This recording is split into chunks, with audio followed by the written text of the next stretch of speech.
E assim, eu acho que tudo que aconteceu, eu tenho tentado encontrar a causa raiz do que aconteceu, né? Uma das causas raiz do que aconteceu é que o Brasil não conhece muito bem o seu próprio país, né? As pessoas não têm muita ideia, por exemplo, que a cidade de Manaus tem 2,5 milhões de pessoas, que a Fundação de Medicina Tropical tem mais de 45 anos e faz pesquisa clínica a esse tempo todo, né? As pessoas passaram a ouvir, a falar de mim por causa desse trabalho, quando a gente há mais de 20 anos aqui já faz protocolos de ensaio com vacina de dengue, com tratamentos de malária, né? O que eu não esperava é passar de uma doença que mata 30 pessoas por ano no Brasil, que é o caso da malária, para uma que matou mais de 350 mil, né? Eu estava trabalhando com uma doença pouco letal aqui no Brasil. E aí, quando chegou a Covid, todo mundo sabe que Manaus foi o primeiro lugar a enfrentar uma grande onda. E, de fato, a gente caiu nessa fake news da cloroquina, né? Todos nós lemos os trabalhos. E aí a gente resolveu pegar toda a equipe de pesquisa. A gente tem uma equipe aqui de Manaus de mais de 200 pessoas, né, que fazem pesquisa clínica. Quer dizer, ninguém começou a fazer pesquisa clínica ontem, não. O Mauro sabe a dificuldade de ter um centro de pesquisa clínica, de saber se relacionar com comitês de ética, ter comitês de avaliação externos, né? Tudo isso já acontecia aqui em Manaus. Então a gente pegou, montamos um protocolo, a Conep achou naquela época que não era legal ter um grupo controle. Eles falaram assim, olha, mas como é que você vai fazer um grupo controle? O mundo inteiro está usando cloroquina, você vai deixar as pessoas sem cloroquina no grupo controle?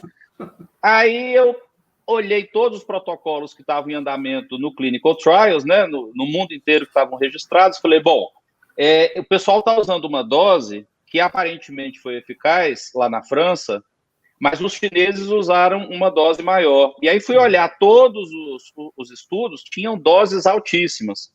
O que a gente fez, então? A gente quis fazer uma fase de segurança, justamente é um estudo de segurança, onde a gente viu uma dose mais baixa e uma dose mais alta. Essa dose mais alta, ela não saiu da cabeça da gente. A gente trabalhos com câncer, né, onde as pessoas tinham usado aquela dose alta diária de cloroquina, e com muita segurança. Então a gente falou, vamos pegar essa dose alta e uma dose baixa, e vamos ver se isso é seguro em Covid.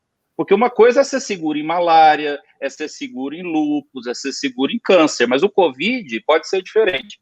Fizemos o estudo muito rápido, e essa rapidez, o Mauro ela aconteceu na medida em que Manaus tinha muito caso. Então, em 2 semanas, a gente conseguiu incluir 81 pacientes aqui em Manaus.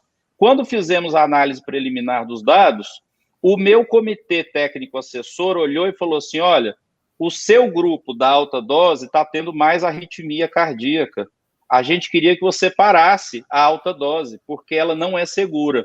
E nós interrompemos a alta dose e discutimos o seguinte, vamos avisar o resto do mundo que não adianta subir a dose de cloroquina, porque se alguém fizer um estudo com a dose mais baixa e não funcionar, vão dizer assim, não, é porque a dose não foi correta, vamos aumentar a dose, porque para ela penetrar no tecido respiratório precisa ser mais alta. Então a gente já quis saber se era seguro ou não, interrompemos o estudo, publicamos o pré-print, no dia seguinte o New York Times me liga, eu atendo, eles queriam falar sobre o artigo, tal, porque o artigo era uma bomba, porque o próprio presidente Donald Trump estava usando e recomendando cloroquina, depois ele acabou recomendando desinfetante, mas o alvo inicial dele foi cloroquina. Parecido, é. E aí a gente deu essa entrevista e o New York Times fez o seguinte, publicou a matéria, estudo é interrompido em Manaus porque cloroquina é tóxica. Se vocês lerem o artigo, ele explica lá que a gente suspendeu só a dose alta e continuamos o estudo com a dose baixa, para a gente continuar vendo se era seguro ou não. No dia seguinte, um dos lobistas do Donald Trump tweetou o seguinte, com essas palavras assim, pesquisadores no Brasil matam pessoas igual cobaias para provar que a cloroquina não funciona. Esse tweet, em 24 horas, chegou no gabinete do Eduardo Bolsonaro. E o Eduardo Bolsonaro fez uma busca, né, e viu que os autores dos 30, meia dúzia de autores haviam votado no PT e declarado voto no segundo turno. Aí ele colocou uma foto da gente, dizendo que a gente era militante petista, que a gente fazia política partidária, e como se a gente fosse um bando de doido, né, desses petistas inconsequentes, malucos e comunistas, fizemos um estudo letal para matar pessoas de propósito.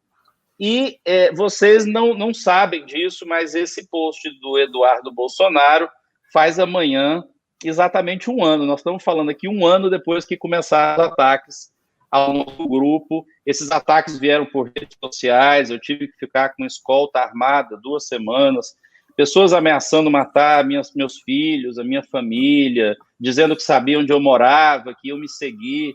E eu acho que nenhum pesquisador do mundo está preparado para isso, né? Porque até então a gente estava fazendo tudo com a intenção de provar que a droga poderia funcionar, né? E aí veio essa avalanche na vida de um pesquisador, tanto é que eu demorei um ano para me recuperar, para estar presente hoje aqui no Diário. É muito curioso, porque o dado mais interessante do artigo nunca foi divulgado para a população. Nós fizemos a mesma coisa que o Didier Raoult fez na França. A gente começou cloroquina e azitromicina, e 5 dias depois a gente coletou a secreção nasal dos pacientes. Lá na França, eles tinham mostrado que no 5º dia não tinha mais vírus, o vírus tinha desaparecido, a PCR era negativa. E esses 81 pacientes aqui, que usaram diferentes doses, a gente fez a mesma coisa, isso está no artigo e é o dado principal do artigo. 90% dos pacientes que usaram cloroquina e azitromicina, eles ainda tinham vírus na secreção respiratória.